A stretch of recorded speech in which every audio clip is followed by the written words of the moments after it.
Visakha drugs case కీలక మలుపు తిరుగుతూ ఉంది.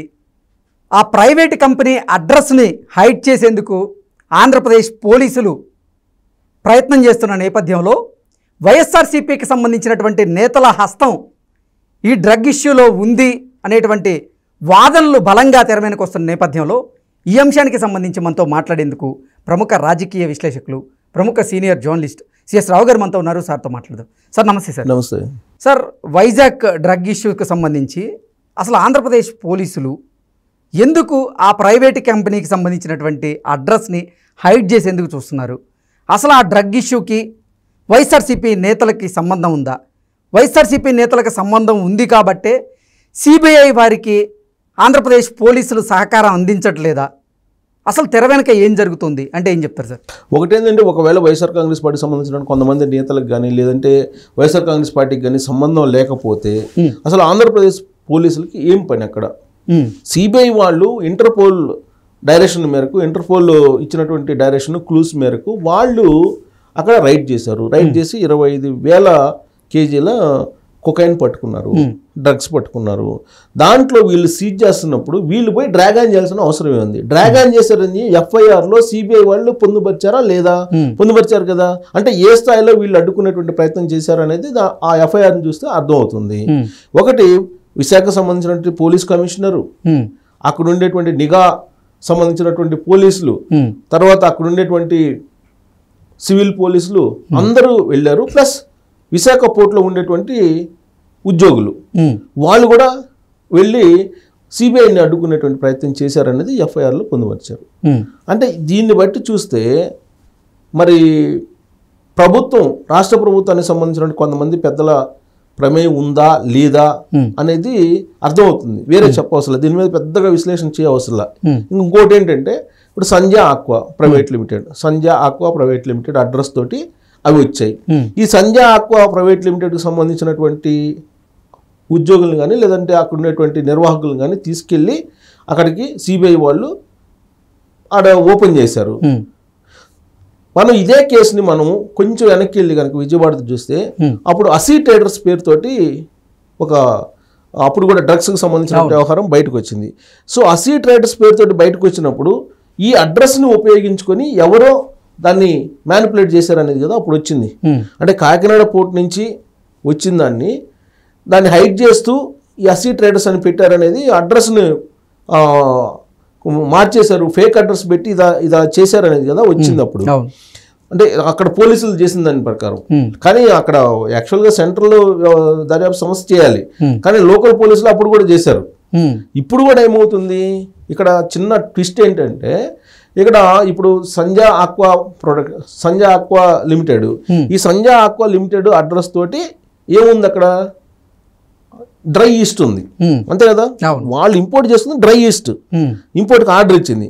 దాంట్లో ఎవరు పెట్టారు ఈ కొకైన్ అనేది, ఎవరు పెట్టారు అనేది బయట రావాలి కదా. అంటే అడ్రస్ వీళ్ళది పెట్టారు కాబట్టి వీళ్ళే చేసుంటారని చెప్పి ప్రాథమికంగా వాళ్ళు సిబిఐ వాళ్ళు కేసు నమోదు చేశారు, ఎఫ్ఐఆర్ చేశారు. ఇప్పుడు వాళ్ళని విచారించడానికి వాళ్ళని తీసుకొచ్చారు. వాళ్ళు మేము కంప్లీట్గా సహకారం అందిస్తాము, మేము బుక్ చేసింది మాత్రం డ్రై ఈస్ట్ని బుక్ చేసాము, అసలు దీంట్లో ఏముందో మాకు తెలియదు కదా, దీంట్లో ఎవరు పెట్టారో మాకు తెలియదు కదా అంటున్నారు. దాంట్లో పెట్టినటువంటి వాళ్ళు కావాలి కదా. ఇప్పుడు దాంట్లో పెట్టినటువంటి వాళ్ళు ఎవరు అని అంటే అనుమానాలు వచ్చేలాగా ఇప్పుడు అక్కడ ఉండేటువంటి పోలీసులు వ్యవహరించారు కదా. లేదంటే పోలీసులు ఎందుకు వ్యవహరించాలి? హుటాహుటిన ఇప్పుడు ఎక్కడైతే సంజయ్ ఆక్వా ప్రైవేట్ లిమిటెడ్ సంబంధించినటువంటి నిర్వాహకుల్ని ఆఫీస్ నుంచి తీసుకొస్తున్నారో ఆ సమయానికంటే ముందుగా అక్కడికి పోలీసులు ఎందుకు రావాలి? పోలీసులు ఎప్పుడు వస్తారు? కంప్లైంట్ చేసినప్పుడు వస్తారు. కంప్లైంట్ చేయలేదు కదా. సిబిఐ వాళ్ళు అక్కడికి వచ్చి మొత్తం ఆ కేసును టేకప్ చేశారు ఇంటర్పోల్ సహాయంతో. లోకల్ పోలీసులకి ఏం పని? అక్కడ ఏమన్నా ఒకవేళ వాళ్ళు సిబిఐ వాళ్ళు కోరితే సపోర్టు వాళ్ళు రావాలి.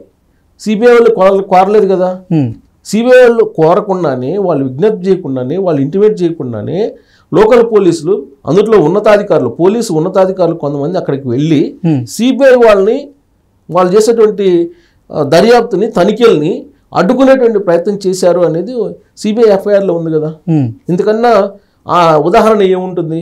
ఇప్పుడు ఉన్నటువంటి ప్రభుత్వానికి సంబంధించిన కొంతమంది ప్రమేయం ఉంది అని చెప్పడానికి ఇంతకంటే ప్రత్యక్ష నిదర్శనం ఏముంటుంది? ఇప్పుడు వాళ్ళు ఏమంటారు, వైఎస్ఆర్ కాంగ్రెస్ పార్టీ సంబంధించినటువంటి వాళ్ళు ఏమంటారు, వాళ్ళ బ్లూ మీడియాలో కూడా ఏమంటారు, ఇది సంజయ్ ఆక్వా ప్రైవేట్ లిమిటెడ్ కి సంబంధించినటువంటి వ్యవహారం. ఈ సంజయ్ ఆక్వా ప్రైవేట్ లిమిటెడ్ అనేది కోటయ్య పేరు పైన ఉంది, కోటయ్య చౌదరి పేరు పైన ఉంది, అలాగే వీరభద్రరావు పేరు పైన ఉంది. వీళ్ళిద్దరూ దగ్గుపాటి నారా నందమూరి ఫ్యామిలీకి సంబంధించినటువంటి బంధుత్వాలు ఉన్నాయి, ప్లస్ కుటుంబ సంబంధాలు ఉన్నాయి అనేది ఇప్పుడు బ్లూ మీడియా ఎక్స్పోజ్ చేస్తుంది. At the same time Chandrababu Naidu అలాగే లోకేష్ చాలా క్లియర్గా ట్వీట్ చేశారు కదా రాత్రి, ఈ ఇష్యూ బయట రాగానే. సుమారుగా 1,00,000 కోట్లకు సంబంధించినటువంటి వ్యవహారం కదా ఇది. అందులో ఎన్నికల సమయంలో ఇంత పెద్ద ఎత్తున డ్రగ్స్ పట్టుబడి అక్కడ మొత్తం డ్రగ్స్ పట్టుకున్నటువంటి క్రమంలో దాదాపు 1000 బస్తాలు, 25 కేజీలు ఒక్కో బస్తా అని చెప్తున్నారు. 25,000 కేజీల 25,000 కేజీలు కొకైన్ అంటే 20 బస్తాలు, ఒక్కో బస్తా 25 కేజీలు ఉంది, 1000 బస్తాలు ఉన్నాయని చెప్తున్నారు వాళ్ళు. సో ఇంత పెద్ద ఎత్తున డ్రగ్స్ చేశారంటే ఇంటర్నేషనల్ సంబంధించినటువంటి వ్యవహారం. ఈ ఇంటర్నేషనల్ సంబంధించినటువంటి ఈ మాఫియాలో ఎవరున్నారు, ప్రభుత్వ పెద్దలు ఎవరున్నారు, ఇక్కడ ఎవరున్నారు అనే దాని మీద చంద్రబాబు నాయుడు అలాగే లోకేష్ ఇద్దరు ట్వీట్ చేశారు. డైరెక్ట్గా ఇక్కడ ముఖ్యమంత్రి చేస్తున్నారు, ముఖ్యమంత్రి ఆధ్వర్యంలోనే ఇదంతా నడుస్తుంది అని చెప్తూ గతంలో కూడా కాకినాడ పోర్టుకు సంబంధించి కాకినాడ అక్కడ పోర్టులో ఎగుమతులు దిగుమతులు చేసేటువంటి వైఎస్ఆర్ కాంగ్రెస్ పార్టీ ఎమ్మెల్యే ద్వారంపూడి చంద్రశేఖర్ పేరు కూడా ట్వీట్లో పొందుపరిచాడు చంద్రబాబు నాయుడు.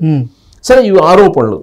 సో ఎవరు చంద్రబాబు నాయుడు లోకేష్ ఇద్దరు కూడా ఆరోపణలు చేస్తూ గతంలో కూడా ఇలానే జరిగింది. అప్పుడు కూడా 21,000 కేజీలు పట్టుకున్నారు.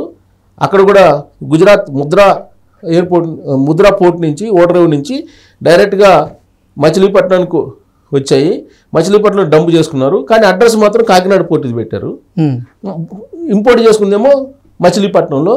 సో ఇదంతా కూడా ప్రభుత్వానికి తెలిసే జరుగుతుంది, అంటే ప్రభుత్వానికి సంబంధించినటువంటి వాళ్ళే చేస్తున్నారనేది చంద్రబాబు నాయుడు అలాగే లోకేష్ ట్వీట్లు చేసి మొత్తం డ్రగ్ ఆంధ్రప్రదేశ్గా మార్చారు. డ్రగ్ రాజధానిగా విశాఖపట్నాన్ని మార్చేశారు. రాజధాని అని చెప్పి రిషికొండలో అక్కడ విలాసవంతమైన భవనాలను కట్టించుకొని అక్కడి నుంచి ఇక ఒకవేళ మళ్ళీ కనుక ఓట్లు వేస్తే మొత్తం డ్రగ్ వ్యాపారం చేస్తారు. ఇంటర్నేషనల్గా అంతర్జాతీయంగా డ్రగ్ కేంద్రం ఏదైనా ఉందంటే విశాఖను మార్చేస్తారని చెప్పి. దాంతో పాటుగా జగన్మోహన్ రెడ్డి పాలనలోనే కేవలం 5 పోర్ట్లు కొత్తగా కట్టించారు, కొన్నిటికి అనుమతులు ఇచ్చారు. అసలు ఈ డ్రగ్ దందాన్ని నడిపించేందుకే ఆ 5 పోర్ట్లని శరవేగంగా నిర్మించారు అంటూ కూడా కొన్ని ఆరోపణలు చేస్తూ ఉన్నారు తెలుగుదేశం పార్టికి సంబంధించినటువంటి. అంటే ఒకటి ఇప్పుడు ఆల్రెడీ బైఫర్కేషన్ చట్టంలో ఉంది, అదంతా మన సీ కోస్ట్లో ఆటోమేటిక్గా డెవలప్ జరుగుతుంది దేశవ్యాప్తంగా కూడా. దాంట్లో భాగంగా బైఫర్కేషన్ చట్టంలో దుగ్గిరాజపట్నం ఎయిర్పోర్టు, తర్వాత నెల్లూరు దగ్గర ఉండేటువంటి ఎయిర్పోర్టు, నిజాంపట్నం ఎయిర్పోర్టు ఆల్రెడీ ఉన్నాయి. విశాఖ సంబంధించినటువంటి ఓడరేవు ఎప్పటి నుంచో ఉంది. సో ఇవన్నీ కూడా ఆటోమేటిక్గా అభివృద్ధిలో భాగంగా జరుగుతున్నాయి. అంటే వాటన్నింటిలో డ్రగ్స్ దందాన్ని నడిపించేందుకే శరవేగంగా ఇవి పూర్తి చేసే దాంట్లో భాగంగా జగన్మోహన్ రెడ్డిని కొన్ని నిర్ణయాలు తీసుకున్నాడు అంటూ తెలుగుదేశం పార్టీ ఆరోపిస్తుంది. దానికి బలం చేకూరేలా దీనికి మొత్తం ఆదానికి అప్పచెప్పారు. వాటిని మొత్తం నిజాంపట్నం కూడా ఆదానికి అప్పచెప్పారు. ఇప్పుడు ఎందుకు వైజాగ్ ఓడరేవు కూడా కొంత భాగం ఆదానికి అప్పచెప్పాలని ప్రయత్నం చేస్తున్నారు అనేది అప్పట్లో వచ్చినటువంటి న్యూస్. సో ఒక టెర్మినల్ ఏదో ప్రత్యేకంగా ఒక టెర్మినల్ ముందు ఇచ్చేసి తర్వాత ట్రయల్ బేసిస్ మీద మొత్తం తర్వాత అప్పు చెప్పాలనేది కూడా ఒక ప్రపోజల్ ఉంది. ఒక ప్రపోజల్ ఉందని చెప్పి అందరికి తెలిసినటువంటి విషయమే. దాని మీద ఆల్రెడీ పోరాటాలు చేస్తున్నారు. సో ఇదంతా కూడా డ్రగ్స్కి సంబంధించి ఒక పెద్ద మాఫియా నడుస్తుంది, అంతర్జాతీయ మాఫియా, ఇంటర్నేషనల్గా ఒక మాఫియా నడుస్తుంది. దాంట్లో వైఎస్ఆర్ కాంగ్రెస్ పార్టీకి సంబంధించినటువంటి వాళ్ళు ఉన్నారు అనేది తెలుగుదేశం పార్టీ వాళ్ళు చెప్తున్నారు. దానికి సంబంధించి బ్రెజిల్ తోటి ఎలాంటి సంబంధాలు కలిగి ఉన్నారు విజయసాయి రెడ్డి అనేది కూడా ఒక ఫోటో తెలుగుదేశం పార్టీ వాళ్ళు రిలీజ్ చేశారు.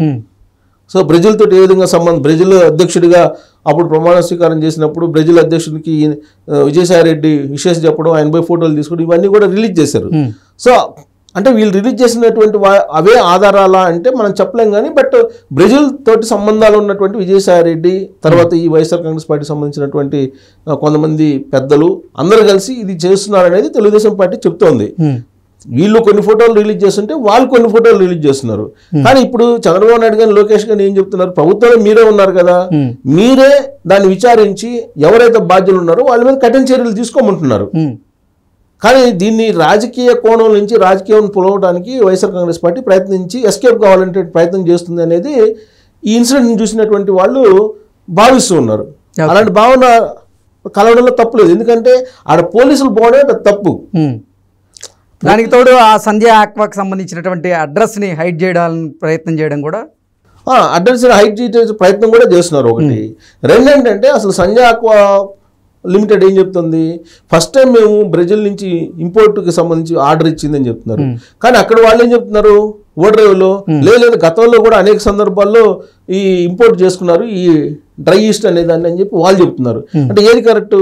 సంజయ్ ఆక్వా లిమిటెడ్ చెప్తున్నటువంటి వాళ్ళది ఫస్ట్ టైం అని వాళ్ళు చెప్తుంటే, కాదు గతంలో కూడా చేసుకున్నారని అంటే గతంలో కూడా ఇలానే డ్రై ఈస్ట్ పేరుతోటి ఈ అడ్రస్ తోటి ఈ డ్రగ్స్ని ఇంపోర్ట్ చేసుకున్నారు అనేది సిబిఐ వాళ్ళు ప్రాథమికంగా అనుమానిస్తున్నారు. అంతేకాదు ప్రతి నెల 2-3 కంటైనర్లు వస్తున్నాయి అనేది కూడా వాళ్ళు అనుమానిస్తున్నారు. ఇప్పుడు ఎంక్వైరీ కూడా చేస్తున్నారు.